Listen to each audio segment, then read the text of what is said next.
Hi Gemini, welcome to your January 2022 Tarot Scope with me, Raphael from Reydiant Reality. It's an absolute pleasure to have you. Thank you so much for being here. Thank you so much for joining me. Quick note, remember these readings are for your sun, moon or ascendant sign. So whether you're a sun, moon or rising sign Gemini, this is for you. And remember, they are just general readings, so not everything's going to resonate with everybody, and that is just fine. You should always use your own discernment. Before we start, as always, I would like to bless my decks of cards with all forms of love, light, peace, prosperity and abundance. And I pray that the messages that come through are ultimately clear and concise, and they help you on your path to your highest vibrational good. So before we get into it, I just want to say welcome to Happy New Year. I truly hope you're having an amazing one when you're watching this. Now, I do want to say, remember, you've got a fresh year, you've got a fresh start. If you are starting over, let someone else in your life start over. In the spirit of making things better for everybody, including yourself, over the next year, find a way to extend a fresh slate to someone or something that you might not have been able to previously. All right, just a little word of wisdom from Raph. For your actions and interactions with the world at large, it looks like there will be no peace. You've got the Five of Swords in your actions and interactions with the world at large. I don't feel like this is necessarily you attacking someone or having an argument for the sake of it. I actually feel like this is you getting something settled. This feels for me that it's not so much like a dispute or an argument.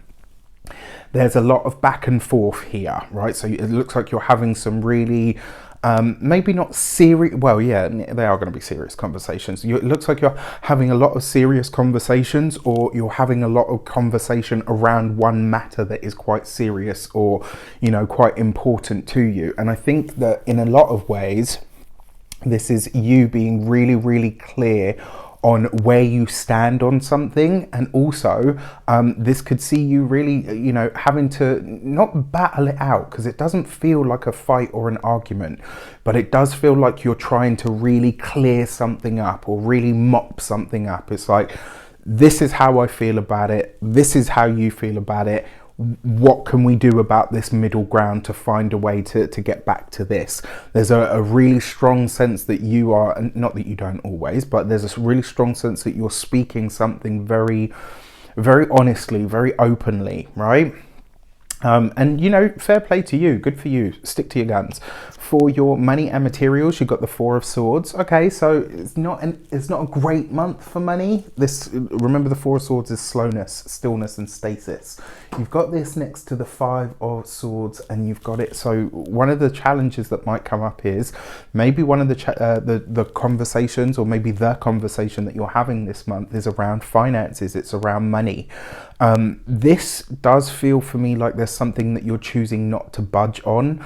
I will say this to you as well. If you've got a big purchase that you're planning to make or wanting to make, this probably isn't the month for it. That Four of Swords is basically saying sit on your hands, delete your credit card details from your apps, right? So that you don't have that quick spend access, because the chances are, I mean, just with the Four of Swords, you're being asked to wait before you purchase something. Before you put big money or finances or resources into something, you're being asked to wait. All right, so just keep that as a consideration. The other thing that comes up here as well is on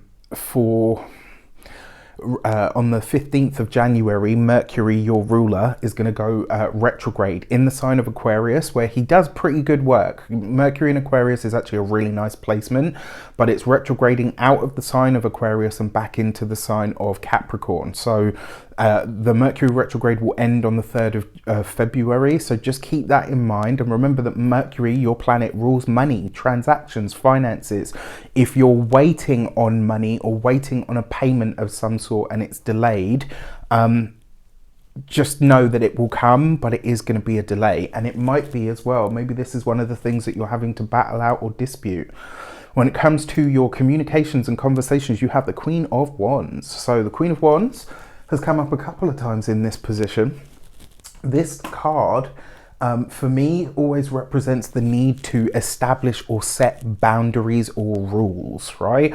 On the more serious end of this card, that's what she represents, having to set a boundary of some sort. And because this is in your communications, it's next to the Four of Swords, you've got that Five of Swords as well. You are having to really clearly, you know, spell something out for someone. So if there is a disagreement or a dispute of some sort that's taken place, or that is, you know, you're having to put your thoughts, views, opinions across, but you're also having to hear somebody out. It is going to be a moment of give and take, right? So it's not going to be easy. Now, on the more sort of lighter and brighter energy, the Queen of Swords is usually a fire sign woman, right? So an Aries, a Leo, or Sagittarius, or somebody that is really bold, dynamic, somebody that's really in touch with life, right? What this suggests to me is there could be some really great conversations that come up for you this month, some that really get you fired up, that really get you sort of in the right frame of mind.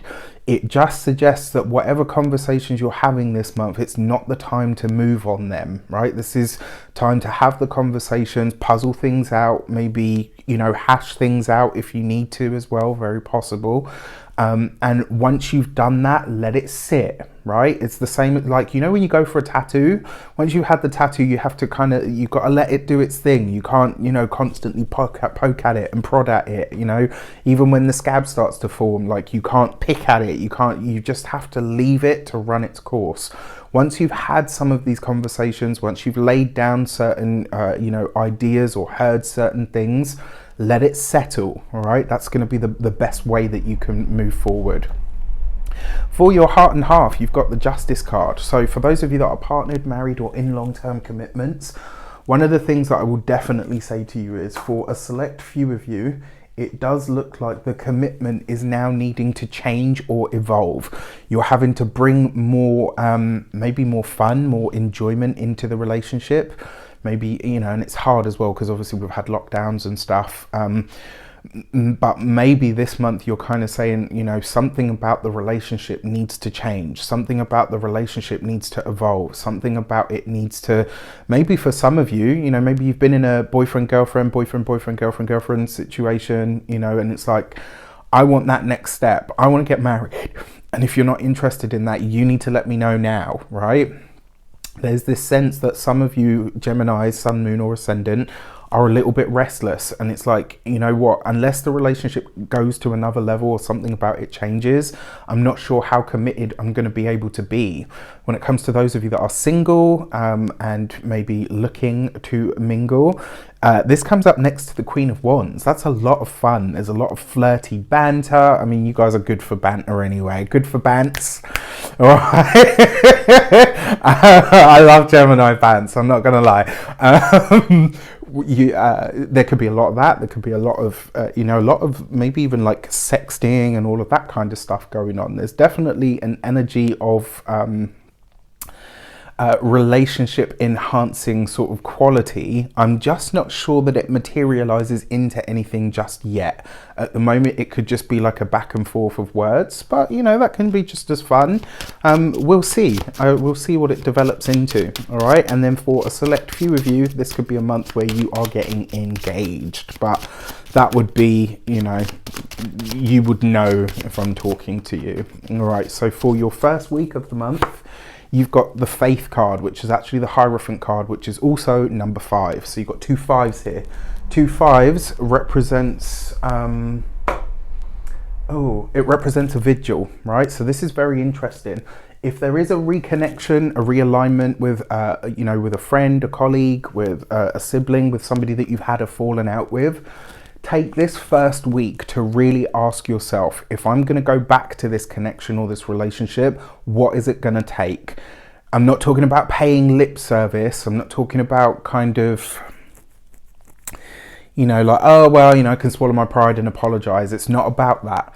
It's about really taking a minute to ask yourself, what is it going to take? What do I need in order for this reconnection to actually go ahead, right? Do I need an apology? Do I need a promise of this, this and this? Like whatever it is, be very clear on it. And it looks like you're doing that at this time. Now, I hate to say this, but for a select few of you, I'm not sure what's going on in the home sector, but this could be an issue with a landlord. This could be an issue with a local authority on some kind of, in some way. This could be that you are, yeah, like that's the feeling that I get from it, because the Hierophant card is the bigger institution. So this could be a local authority that you're having challenges with the Five of Swords. That's some sort of bureaucracy or red tape that you're coming up against. You know, like, yeah, there's just this sense that you're having to really hash something out, and it might be with a bigger entity. So just mind that as well, so that it doesn't become something more than it has to be. When it comes to your second week of the month, you've got the Moon card. No big purchases this month, right? Moon card is nebulous. It's challenging at best, right? Not challenging at best. I'm sure you know what I mean. But with that Four of Swords, it's not an easy energy, right? I gotta say that it's not an easy energy, and it kind of suggests that there's maybe a little bit of gloom or grey over the finances. So before you spend big money, before you think about making that purchase, and if there is, for those of you that are thinking about buying homes, etc., check it for damp, check it for mold, check it for water damage, check the roof especially, right? Really check that.